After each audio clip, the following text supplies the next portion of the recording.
거룩하신 하나님, 복된 주일 저희에게 허락하시고 하나님을 예배할 수 있도록 은혜 주시니 감사합니다. 찬양대의 찬양처럼 우리가 정말로 이 예배할 때 가장 행복하고 예배할 때 가장 기쁨 있는 하나님의 백성 되게 하시니 감사합니다. 오늘도 하나님 앞에 있는 이 기쁨으로 주님을 찾아싸우니 하나님의 백성들에게 한없는 은혜를 허락하여 주시옵소서.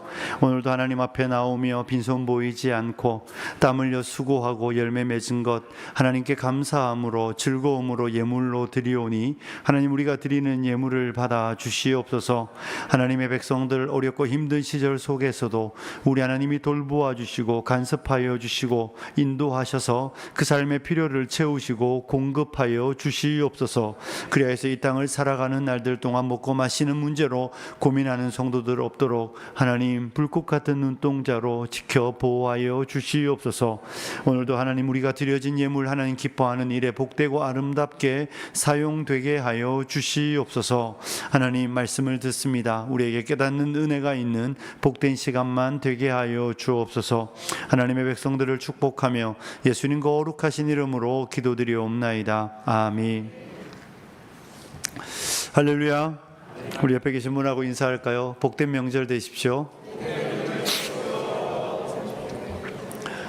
예, 여러분 명절 잘 보내시고 또 다음 주에 만나면 좋을 텐데요. 오늘 우리가 읽은 말씀은 제가 요즘에 기쁨에 관한 이야기를 하다가 또 명절도 있고 해서 본문을 잠깐 벗어나서 다음 주 두 번에 걸쳐서 나머지 본문을 하고 오늘은 다른 본문을, 이 본문의 말씀으로 은혜를 나누려고 합니다. 이 본문은 너무 익숙한 본문입니다. 우리 예수님께서 새 계명을 너희에게 주노니 서로 사랑해라. 내가 너희를 사랑한 것처럼 너희도 사랑하면 너희가 그렇게 사랑할 때 모든 사람이 너희가 내 제자라는 거 인정하고 알게 된다. 이렇게 주시는 말씀인데요. 여러분, 제가 최근에 들었던 이야기를 여러분에게 먼저 나누려고 합니다. 어떤 분이 정년퇴직을 하고 요즘 이제 어르신들을 돌보는 일들을 많이 하시잖아요. 우리 교회 어르신들 중에도, 우리 성도님들 중에도 하시는 분이 많은데 그쪽 계통의 일을 하게 되었다고 합니다. 직원이 본인 포함 9명인지 본인 빼고 9명인지 어쨌든 그 정도 되는 회사에서 함께 일하게 되었는데 그 중에 7명이 예수 믿는 사람이랍니다. 엄청나죠, 그죠? 10명으로 치면 자기 포함하면 8명, 80%나 되는 사람이 예수 믿는 사람이고 2명이 교회 다니지 않는, 신앙이 없는 불신자라고 한답니다. 그러면 여러분, 예수 믿는 사람이 한 80%쯤 되면 직장이 엄청 잘 돌아가야 되겠죠. 잘 돌아가고 직장에서 만나면 엄청 행복하고 예수 믿는 사람들이니 거기가 천국이면 참 좋을 것 같은데 그분의 이야기는 의외였습니다. 거기서 일 제일 열심히 하는 사람들이 누군가 봤더니 교회 안 다니는 2명, 일을 제일 열심히 하고 제일 성실하고 불평불만 없이 군소리 없이 일을 그렇게 열심히 한답니다. 그런데 그 나머지 예수 믿는 분들이 늘 불평불만하고 원망하고 늘 좋지 않은 말들을 하고 성실하지 않고 정말 본인이 볼 때도 이제 예수 믿는 사람들이 저래도 되나 싶을 만큼 그렇게 하더랍니다. 이분은 이제 처음 들어갔으니까 일도 좀 배울 겸 열심히 이제 일찍 가기도 하고 열심히 했더니 예수 믿는 한 명이 그러더래요. 열심히 하지 말라고. 뭐 하지 말라고요? 열심히 하지 말라고. 당신이 열심히 하면 우리는 뭐가 되냐고. 당신이 열심히 하면 우리는 열심히 안 하고 우리가 당신과 비교되니까 제발 열심히 하지 말라고. 그런 이야기를 예수 믿는 사람이 하더랍니다. 사랑하는 성도 여러분, 만약에 이런 모습이 여러분이 아니리라고 믿고 제가 드리는 말씀인데, 이런 사람들이 80%나 되는 사람들이 세상을 살아가고 있으면 그 믿지 않는 2명이 교회 다닐 확률이 있을까요? 믿지 않는 2명이 예수 믿으면 나도 저렇게 되나 이런 생각하지 않을까요? 그러니 그 2 사람이 교회를 다닐 가능성이 없을 거라고 저는 생각합니다. 매력적이지 않잖아요? 예수 믿는 사람이 매력적이지도 않고 손해도 안 보고 희생할 생각도 없고 눈치나 보고 늘 불평과 원망만, 요구사항만 많으면 그 사람 옆에 있는 사람은 예수 믿을 가능성이 거의 없다고 저는 생각합니다. 기적이 일어나지 않는 한은 그렇습니다. 우리가 명절인데 여러분 혹시 눈치 보고 있지 않습니까? 누가 시집에 먼저 가나? 난 좀 늦게 가야지. 그래서 혹시 오늘 교회 오신 분들 안 계시죠? 오늘 나 평소에는 본교회 주일 성수 이런 생각 안 하다가 명절에는 본교회 예배 드려야지 막 이러면서 시댁이든 처갓집이든, 여러분 명절에는 장인 장모님하고 시집가서 예배 드려도 괜찮으세요. 여기 없으면 저 혼자 예배 드리면 되니까 꼭 이럴 때만 나는 예배를 여기서 꼭 드리겠다는 굳은 의지를 가지고 눈치 보면서 교회 오후 예배도 없는데 갑자기 나 오늘 늦게까지 교회 일 있다고 말하면서 최대한 눈치 보며 내가 해야 되는, 가족 안에서 해야 되는 일을 하지 않는 성도님들이 없기를 간절히 부탁드립니다. 사랑하는 성도 여러분, 저와 여러분이 가족 가운데에 믿는 유일한 사람이라면 더 성실하셔야 합니다. 저와 여러분이 가족 가운데 예수 믿는 유일한 사람이면 더 많이 애쓰셔야 합니다. 제일 일찍 가고 제일 늦게 오겠다는 마음이 우리 안에 있어야 합니다. 그러지 않으면 저와 여러분을 통하여 가족 구원은 일어날 일이 없습니다. 우리가 눈치나 보고 우리가 형제들 속에서 손해 안 볼 생각만 하고 형제들 속에서 나는 정말 언제나 뒤로 빠지고 도망 다니고 있으면 그 사람들이 다 이렇게 말할 거예요. 저 사람이 예수 믿어 죽어 나중에 천국 간다래. 나 저 사람하고는 천국 가고 싶지 않다. 천국이 아무리 좋은 곳일지 모르지만 저 사람하고는 내가 같이 안 간다. 이렇게 생각하지 않겠습니까? 우리가 이 땅을 살아가는 날들 동안 우리에게 주님이 이 명절을 맞이해서 해야 되는 일들이 있죠. 물론 우리도 잘 쉬고 싶고 이 피곤한 인생 속에서 이 명절에 나도 좀 그냥 집에서 뒹굴고 놀고 싶은 마음이 있겠지만, 여러분 가족을 돌보라고 주신 시간들이니까 더 많이 애쓰시는 여러분들이 되시길 소원합니다. 하시지 마세요. 자, 여러분 소원합니다. 예, 우리 어머니들은 자녀들을 열심히 하기를 기대하겠지만 어쨌든 저와 여러분이 할 수 있는 최선으로 하셔야 가족 구원이 이루어질 수 있습니다. 오늘 우리가 읽은 본문은 이런 말씀입니다. 우리 예수님이 새 계명을 너희에게 주노니 서로 사랑하라. 여러분, 새 계명, 이 이야기 새로운 계명, 정말 새로운 계명입니까? 성경에 한 번도 기록된 적이 없는 이야기입니까? 아니에요. 서로 사랑하라는 이야기는 구약에도 있는 이야기예요. 그런데 우리 예수님이 오늘 이 본문에서 새 계명이라고 말씀하고 있습니다. 새 계명이 아닌데, 처음 듣는 이야기가 아닌데, 처음 성경에 나오는 이야기가 아닌데, 성경은 이미 서로 사랑하라는 이야기를 구약을 통하여 계속했던 이야기인데, 우리 예수님이 오늘 여기서 새 계명을 너희에게 주노니 서로 사랑하라고 말하고 있으면 이 새 계명이라는 말의 의미는 무엇일까요? 분명히 기록된 말씀은 같은 말씀인데 우리 예수님이 새 계명이라고 말씀하시는 이유는 질적인 의미에서 새롭다는 의미입니다. 여러분, 구약의 성경에서 이 옛날의 사람들이, 유대인들이 서로 사랑하라는 말씀을 할 때는 대부분 조건적입니다. 자기중심적인 해석이 가능합니다. 무슨 이야기입니까? 원수는 사랑하지 않아도 됩니다. 이방인은 사랑하지 않아도 됩니다. 그러니 내가 볼 때, 내가 생각할 때 내 이웃의 선을 정할 수도 있고, 내가 볼 때 경계를 정할 수 있습니다. 그리고 그 경계 안에서 사랑하면 된다는 것입니다. 그런데 우리 예수님은 새 계명을 너희에게 주노니 사랑하라고 말씀하실 때 예수님의 해석은 달라집니다. 예수님이 주시는 말씀은 그들이 알았던 이전의 생각과는 다릅니다. 예수님은 무슨 말씀을 하고 있습니까? 내가 너희를 사랑한 것처럼, 이것이 기준이 되는 거예요. 나의 희생적인 사랑처럼, 하나님 아버지의 그 사랑처럼 너희도 그렇게 너희의 이웃을 사랑하라고 말하는 것입니다. 그러니 이제 이 신약에서 예수님의 말씀을 받을 때 저와 여러분은 한계를 정할 수 없습니다. 선을 그을 수 없습니다. 저 사람은 내게 손해를 끼쳤기 때문에 나는 저 사람을 사랑하지 않아도 돼. 저 사람은 내 원수이니 나는 저 사람을 사랑하지 않아도 돼. 저 사람은 이방인이니 나는 사랑하지 않아도 돼. 이런 표현이 더 이상 불가능하게 된다는 것입니다. 그런 의미에서, 질적인 의미의 새로운 변화로 예수님은 새 계명을 준다고 말씀하고 있는 것이죠. 마태복음 5장과 6장과 7장에 가면 산상수훈, 산상설교 예수님의 말씀이 나오고 있습니다. 거기에 보면 우리 예수님께서 이 유대인들이 알았던 구약의 말씀을 새롭게 재해석해 주십니다. 그들의 잘못 오해된 말씀을 새롭게 해석하여 줄 때 바로 그 표현인 것이죠. 예수님은 너희가 알고 있는 왜곡된 말씀을 새롭게 설명하여 주는 의미에서 새 계명이라고 그들에게 말씀하여 주고 있는 것입니다. 이렇게 예수님의 말씀을 들으면 구약 이스라엘 백성들이 하나님의 말씀을 지키는 것이 신약 우리보다 훨씬 더 쉽다는 것을 우리는 알 수 있습니다. 그들은 분명한 한계가 있다고 제가 말씀드렸잖아요. 이방인은 사랑하지 않아도 되고 원수도 사랑하지 않아도 되고 늘 이 선 안에서 지키기만 하면 되는데 이 신약을 살아가는 저와 여러분에게는 이 한계가 없어져 버리는 것입니다. 우리는 모든 사람을 우리의 이웃으로 받고 모든 사람을 사랑하는 자로 부름을 받았음을 성경은 우리에게 가르쳐 주고 있는 것이죠.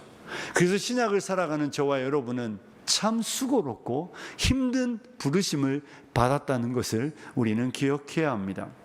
오늘 예수님은 우리에게 내가 너희를 사랑한 것처럼 사랑하라고 말하며 사랑이 어떠한 것인지 우리에게 가르쳐 주고 있습니다. 여러분, 예수님의 사랑은 어떤 사랑입니까? 예수님의 사랑은 행함으로 보여주신 사랑입니다. 무엇으로 보여주셨다고요?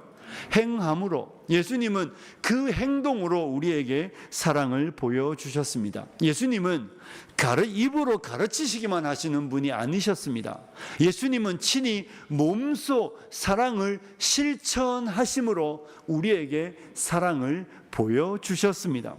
구주 하늘 영광 버리시고 이 땅에 오셨을 때 예수님의 목적은 하나입니다. 십자가에 달려 죽는 것입니다.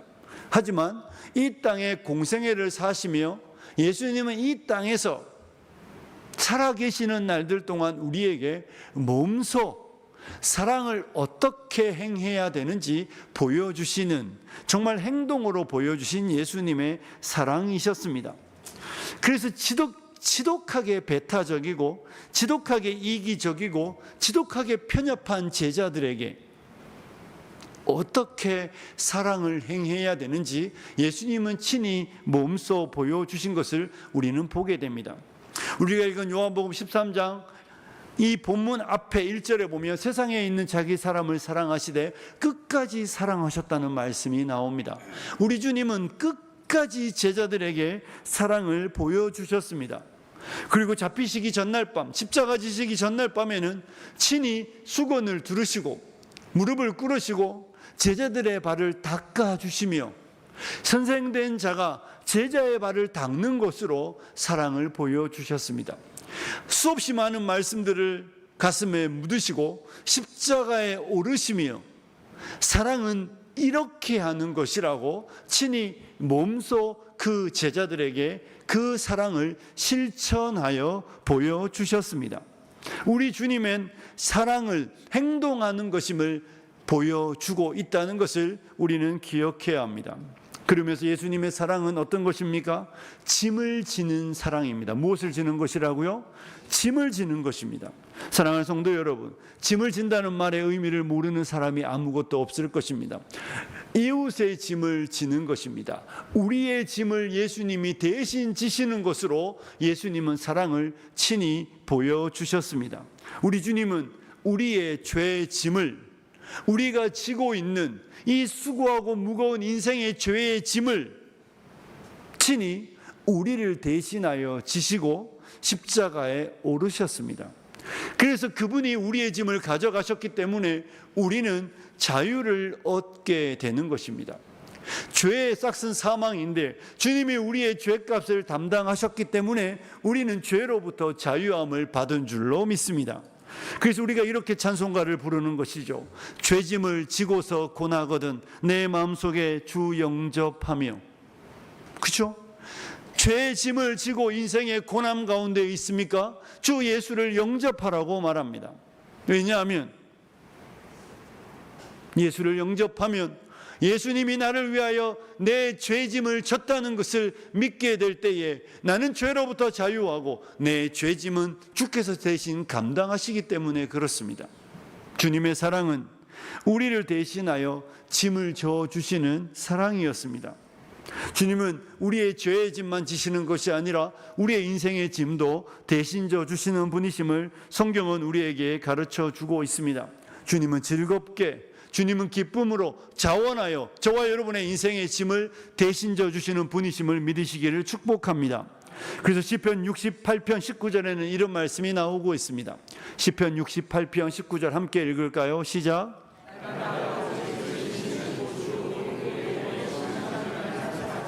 아멘. 날마다 우리 짐을 지시는 주, 곧 우리의 구원이신 하나님을 찬송할지로다. 아멘. 우리가 찬송하는 이유가 무엇입니까? 주님이 우리의 죄의 짐도 주셨을 뿐만 아니라 우리의 인생의 짐도 날마다 지시는 분이심을 우리가 믿고 알기 때문입니다. 우리가 주님이 우리의 짐을 다 져주시기 때문에 우리가 이 짐으로부터 자유함을 얻고 우리의 짐이 가벼워지며 우리는 주님을 따라갈 수 있는 것입니다. 그래서 시인은 우리에게 날마다 우리 짐을 지시는 주, 곧 우리 구원이신 하나님을 찬송한다라고 말하고 있는 것입니다. 사랑하는 성도 여러분, 우리 주님은 날마다 우리의 모든 짐을 져주시는 분이십니다.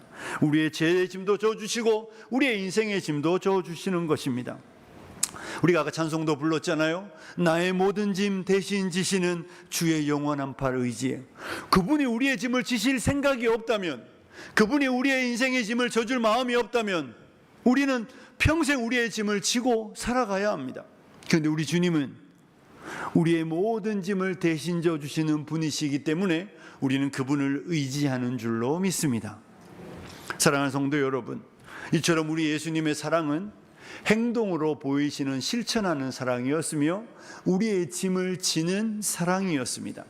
오늘 본문에서 주님은 우리에게 내가 너희를 사랑한 것처럼 너희도 사랑하라고 말할 때에 내가 너희를 사랑한 그 사랑은 바로 이런 사랑입니다. 친히 보여주신 사랑이며 우리의 짐을 져주신 사랑입니다. 그러므로 예수님의 제자인 저와 여러분은 어떠한 삶을 살아야 하겠습니까? 사랑하는 성도 여러분, 사랑을 행하는 여러분이 되시길 주님의 이름으로 축복합니다. 우리는 여기에 이 땅에 살아있는, 남겨진 이유는 사랑을 실천하기 위해서입니다. 우리가 이 땅에 남겨져 있는 이유는 명예를 얻기 위해서가 아닙니다. 영광을 얻기 위해서가 아닙니다. 이 땅을 누리기 위해서가 아닙니다. 한없이 교만해져요. 세상 사람들로부터 존경을 받기 위해서가 아닙니다. 사람들이 말하는 것처럼 우리의 자아의 욕구를 성취하기 위함이 아닙니다. 이 땅에 교회가 있는 이유는, 그리고 이 땅에 성도가 있는 이유는 교회로 하여금 세상을 사랑하라고 주님은 여기에 교회를 세우셨고, 우리를 성도로 부르신 이유는 주님이 보여주신 본을 따라 사랑을 실천하는 자가 되라고 우리를 여기에 남겨두신 줄로 믿습니다. 교회가 있는 이유, 우리가 있는 유일한 이유는 사랑을 행하기 위해서입니다. 인자에 온 것은 섬김을 받으려 함이 아니라 섬기려 하고 내 생명을, 자기 생명을 모든 사람을 위해 대속물로 주려 함이라고 주님 말씀하셨습니다. 우리 주님 세상 오신 이유는 섬기기 위해서 오셨습니다.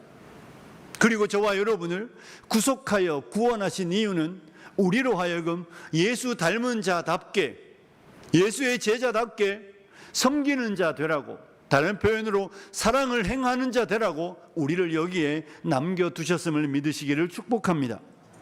이것이 우리의 유일한 부르심이며 이것이 우리가 여기에 있는 유일한 목적입니다. 사랑하는 성도 여러분, 다른 목적을 찾으시면 안 됩니다. 다른 생각을 하시면 안 됩니다.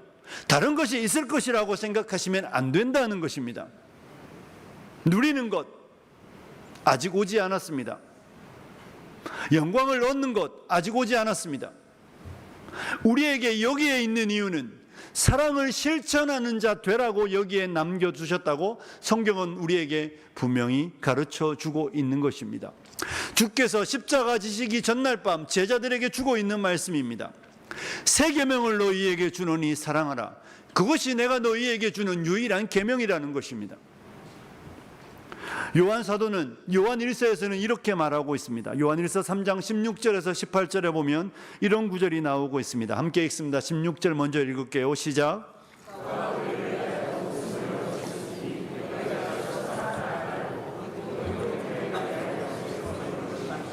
아멘. 일단 16절을 먼저 보겠습니다. 그가 우리를 위하여 목숨을 버리셨으니 우리가 이로써 사랑을 알고, 우리가 사랑을 아는 것은 그가 우리를 향하여 목숨을 버리셨기 때문에 아는 것입니다. 그리고 우리도 형제를 위하여 무엇을 버리는 건요? 목숨을 버리는 것입니다. 여러분, 우리가 형제를 위하여 돈을 버리는 거 아니에요. 그 수준을 이야기하는 거 아닙니다. 시간을 들이는 수준을 이야기하는 거 아닙니다. 우리도 형제를 위하여 우리가 가장 소중하다고 생각하는, 우리에게 가장 귀한 그 목숨을 버리는 것이 뭐하다고요? 마땅하다는 것입니다. 그러면서 17절은 이렇게 말하고 있습니다. 같이 읽어볼까요? 누가 이 세상의 재물을 가지고 형제의 궁핍함을 보고도 도와줄 마음을 닫으면 하나님의 사랑이 어찌 그 속에 거하겠느냐. 목숨을 버리는 게 마땅하다고 말한 다음에, 그 다음에 목숨에 비하면 비교할 것도 되지 않는 재물에 관한 이야기를 하고 있습니다. 누가 이 세상의 재물을 가지고 형제의 궁핍함을 보고도 도와줄 마음을 닫으면 하나님의 사랑이 어찌 그 속에 거하겠느냐. 하나님의 사랑이 있다는 말입니까? 없다는 말입니까? 없다는 말입니다. 목숨을 버리도록 요청받은 우리들이 목숨을 버릴 수 있는 준비가 되도록 주께서 우리를 위하여 생명을 버린 그 생명 버려 구원받고 사랑받아 하나님의 은혜를 받은 우리가 이 땅을 살아가는데 형제의 궁핍함 앞에서 그 재물조차 내놓지 못한다면 네가 어찌 주님의 사랑을 받았다고 안다고 말할 수 있겠느냐라고 사도는 반문하고 있는 것입니다. 그러면서 18절이 이렇게 되는 것이죠. 함께 읽습니다. 시작.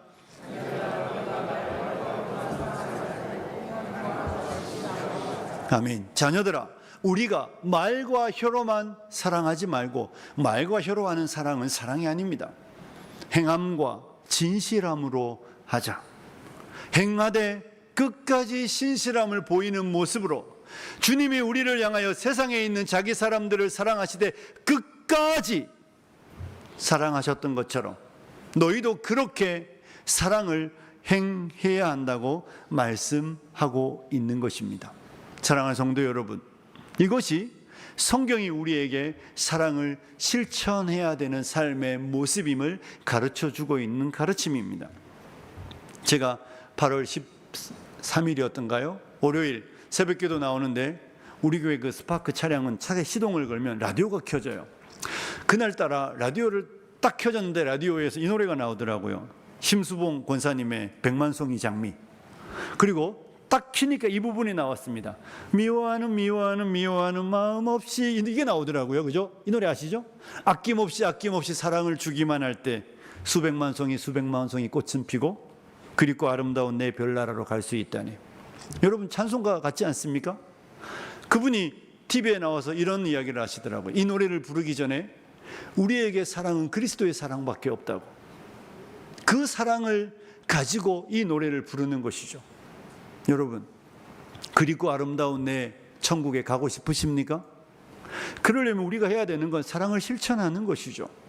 그 일을 위하여 여기에 있는 거예요. 미워하는 마음 없이 아낌없이 주는 것입니다. 이런 찬송가 같은 유행가가 들려서 깜짝 놀랐습니다. 여러분 어떻습니까? 사랑을 잘 실천하고 있습니까? 여러분이, 우리가 여기에 사랑을 실천하는 자로 부름받았다는 그 사실 기억하고 있습니까? 다른 목적이 없습니다. 잊지 마십시오. 하나님은 여러분을 향하여 다른 목적으로 부르지 않으셨습니다. 세상은 이름을 내고 명예를 얻고 우리가 더 편안하게 어떤 이야기 수십만 가지 해도 주님은 우리에게 내가 너희를 사랑한 것처럼 너희도 사랑하는 자가 되라고 나는 너희를 여기에 남겨두었다고 딱 그 말씀만 주고 있는 것입니다. 여기서 기억해야 되는 중요한 사항 하나 있습니다. 우리 자꾸 이렇게 말하면 내가 사랑하는 자녀, 여러분 자녀는 한 몸이에요. 부부도 한 몸이에요. 그건 당연한 거예요. 그들을 사랑하는 걸 주님의 사랑을 실천하는 것으로 말하는 거 아닙니다. 단언컨대 아닙니다. 여러분이 이웃을 사랑할 때는 자녀와 함께 수고하는 걸 의미하는 거예요. 내 자녀에게 줄 수 있는 것을, 내가 누릴 수 있는 것을 누리지 않는 것처럼 내 자녀에게 줄 수 있는 것도 내려놓고 그 사랑을 이웃을 향하여 하는 것을 의미하는 것이지, 내 자녀에게 주는 것 다 주고 내 자녀가 누리는 것 다 주고 자녀의 손주까지 다 준 다음에 이웃을 말하는 거 아니라는 겁니다. 가족은 하나잖아요. 주민등록상에 올라가 있는 모든 사람은 동거인 빼고 하나예요. 그 한 공동체가 이웃을 사랑하도록 부름받은 것이죠. 화평교회는 한 교회입니다. 우리 교회가 이웃을 사랑하도록 부름을 받은 것입니다. 그러면서 우리의 사랑은 제가 아까 말씀드렸잖아요. 타인의 짐을 지셔야 합니다. 이 땅에서 우리가 해야 되는 일은 타인의 짐을 지는 것입니다. 주님이 우리의 짐을 대신 져 주신 것처럼, 그러면서 주님이 우리에게 본을 보여주신 거예요. 짐은 이렇게 지는 거라고. 저와 여러분도 그 짐을 지는 자가 되어야 할 줄로 믿습니다. 타인의 짐을 지는 건 여러분 선택사항이 아니에요. 여기 보면 새 계명이라고 말하잖아요. 그죠? 계명은 무엇입니까? 오늘날 우리로 한국말로 하면 법률이에요. 법률을 위반하면 우리가 뭐라고 부릅니까? 범법이고 죄잖아요. 그죠? 그러니까 우리는 주님의 명령은 우리에게 주시는 명령입니다. 명령은 순종하지 않으면 죄가 됩니다. 그러니 우리가 이웃의 짐을 지는 문제는, 사랑을 행하는 문제는 선택사항이 아니라는 말씀을 여러분에게 드리는 것입니다. 그건 의무사항입니다. 했다고 물론 주님이 칭찬하시지만 하는 것이 대단한 일이 아니라 안 하는 게 이상한 일이에요. 스쿨 전진하면서 카메라 달려 있는데 거기 설마 30km 이상 달리시는 분 안 계시죠? 거기 30km 달리는 건 당연한 거예요. 그것처럼 우리가 이 땅에서 형제의 짐을 지는 건 당연한 일입니다. 그건 나에게 맡겨준, 나를 향한 주님의 뜻이에요. 그러므로 저와 여러분은 짐을 지는 자가 되어야 합니다. 우리는 타인의 짐을 지기 위하여 이 땅에, 여기에 남겨져 있는 것입니다. 그러니 우리는 누군가를 유익하게 하기 위한 존재들로 여기에 있는 것입니다. 다른 사람이 나를 유익하게 해주는 사람이 아니라 주님이 내 인생에 유익이 되어 주셨던 것처럼, 주님이 내 인생에 짐을 져주셨던 것처럼 우리도 다른 사람의 짐을 지는 자로 이 땅을 살아가야 하는 것입니다. 그래서 바울 사도가 갈라디아서 6장 2절에 이런 말씀을 주고 있습니다. 함께 읽습니다. 시작. 아멘. 너희가 짐을 서로 지라. 그리하여 그리스도의 뭘 성취하라고요? 법을 성취하라. 법을 완수하라는 것입니다. 짐을 지지 않는 공동체, 짐을 지지 않는 성도, 짐을 지지 않는 하나님의 백성은 그리스도의 법을 완성하는 사람이 아닙니다. 구주 십자가에서 다 이뤘다고 말씀하실 때 하나님이 그에게 요구하시는 모든 말씀을 완수하신 것입니다. 그러면서 우리에게 너희도 그리스도의 법을 완수하라고 말하는 것입니다. 사랑하는 성도 여러분, 서로의 짐을 지시는 여러분들이 되시길 축복합니다. 너는 왜 앉아? 이렇게 물으시면 안 됩니다. 너는 왜 사랑하지 않아? 너는 왜 나를 사랑하지 않는 거야? 너는 왜 나에게 자꾸만 짐만 지우려고 그래? 너도 안 지니까 나도 안 질 거야. 이렇게 말하는 성도가 되면 안 됩니다.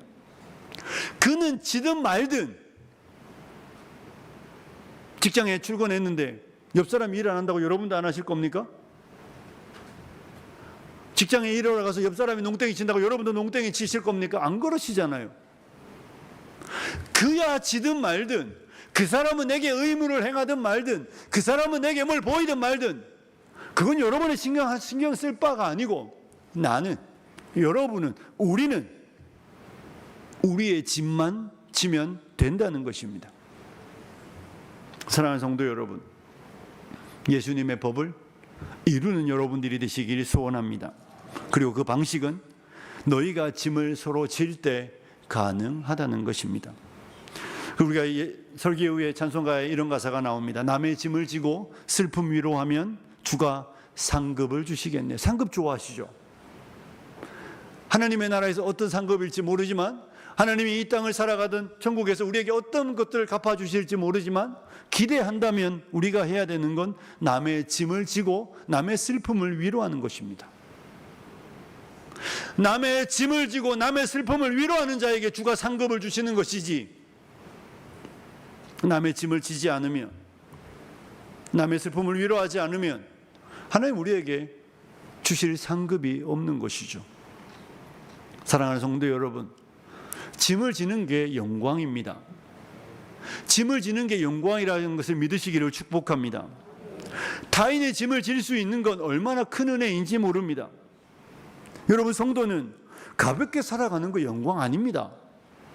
성도가 이 땅을 살아가면서 남의 짐 지지 않고 가볍게 편안하게 안락하게 아무 고민 없이 그냥 하루하루 먹고 마시며 즐기며, 명절만 당하면 빨간 날만 늘어나면 막 여권에 도장 찍으려고 안달되어 혈안이 되어 여기저기 여행 다니는 것이 인생이 마치 누리는 복인 것처럼 생각하면 착각 중에 최고의 착각입니다.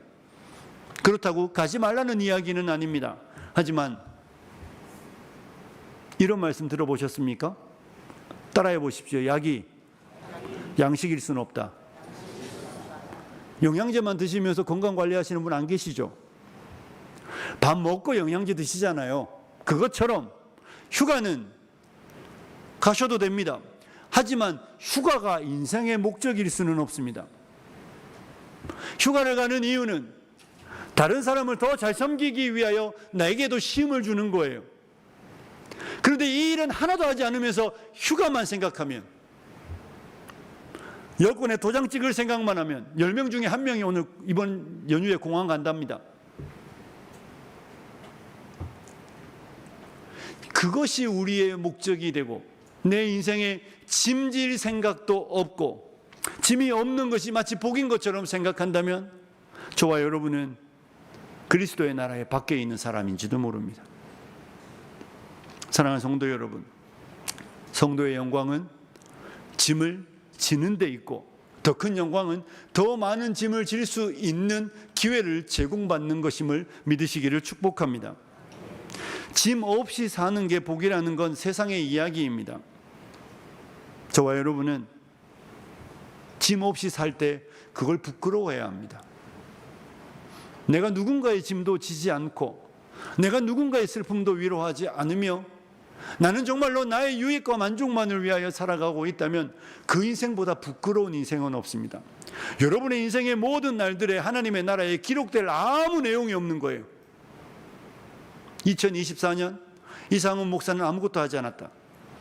2023년도, 2025년도, 2026년도, 2027년도 하나님의 나라에 가는 날까지 아무 기록이 없는 것입니다. 일하지 않은 사람입니다. 사랑하는 성도 여러분, 주님이 기록하시고 천국에 기록될 남의 짐을 지는 내용들이 있어야 그것이 복된 인생입니다. 회사에 출근했는데 내게 일이 없어요. 그게 복입니까? 회사에 출근했는데 나는 일거리가 하나도 없어요. 내 책상은 깨끗해. 옆 사람은 바쁘고 옆에 사람도 바쁘고 이 사람은 사람들이 찾고 찾으며 계속해서 일을 요구하는데 나는 아무 일도 없어요. 그게 복입니까? 아니잖아요. 나라는 존재가 회사에 갔는데 일을 잘하고 인정받는 거, 그게 회사 생활의 복 아닙니까? 그렇다면 신앙도 마찬가지 아니겠습니까? 주님이 나를 인정하시면 주님이 내게 짐을 질 수 있는 기회를 더 많이 주실 것입니다.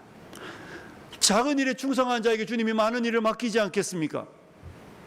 우리의 인생 속에서 타인의 짐을 지지 않는데 그 인생이 어찌 복된 인생이며 그 인생에게 무엇을 기대하겠습니까? 사랑하는 성도 여러분, 저는 우리 사랑하는 성도님들이 타인의 짐을 짓는 것이 우리의 인생의 복이라는 것을 깨달아 아시는 여러분들이 되시길 소원합니다. 하나님이 주신 은혜입니다. 내가 누군가의 짐을 지고, 내가 누군가의 슬픔을 위로하고, 누군가의 아픔에 동참하고, 누군가와 함께 인생의 길을 걸어갈 수 있는 동반자가 되는 것보다 귀하고 아름다운 일은 없습니다.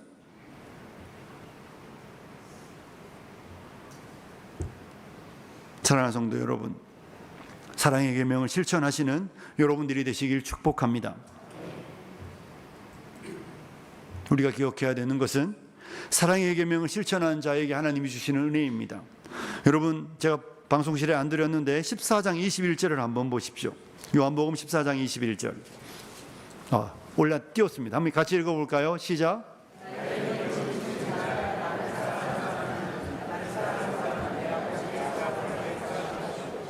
그를 사랑하여 그에게 나를 나타내리라. 아멘. 보시면 나의 계명을 지키는 자라야 뭐라고요? 나를 사랑하는 자니. 네가 나를 사랑하느냐? 네가 나를 사랑하는 증거는 네가 내 계명을 지키는 것이라는 말입니다. 나를 사랑하는 자는 내 아버지께 사랑을 받을 것입니다. 그리고 예수께서도 그에게 나를 나타내 보여서 내가 그와 동행하고 내가 그와 함께하고 내가 그를 얼마나 사랑하는지 친히 임재하심으로 나타내 보여주신다는 것입니다. 그러니 사랑을 행하는 사람의 인생에는 주님의 동행이 있습니다.